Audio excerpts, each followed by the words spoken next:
Kids kitchen வேர்ல்டுக்கு உங்களை அன்புடன் வரவேற்கிறோம். இன்னைக்கு நம்ம சூப்பரான மோர் ரெசிபி எப்படி பண்ணலாம்னு பார்க்கலாம் வாங்க. இது நாங்க வீட்லயே ரெடி பண்ண தயிர். முதல்ல தயிரை ஆட் பண்ணிடலாம்.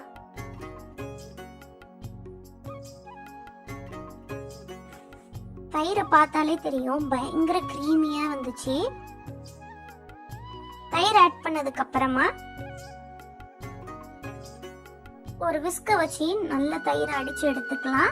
தயிர் நல்லா ஸ்மூத்தா ஆகணும். சின்ன சின்ன கட்டிகள் எதுவும் இல்லாம நல்லா ஸ்மூத்தா அடிச்சு எடுத்துக்கோங்க.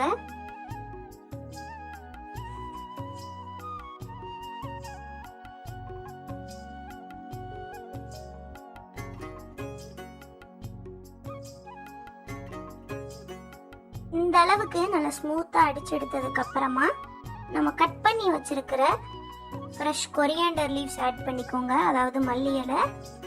அதுக்கப்புறமா கருவேப்பிலை ஆட் பண்ணிக்கோங்க. அதுக்கப்புறமா பச்சை மிளகாய். இது மூணையும் ஆட் பண்ணிட்டு தேவையான அளவு உப்பு ஆட் பண்ணிடலாம்.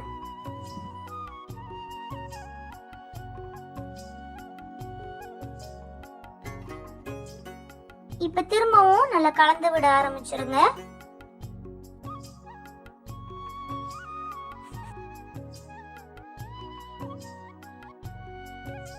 இப்ப இதுல நம்ம தண்ணி ஆட் பண்ணிடலாம்.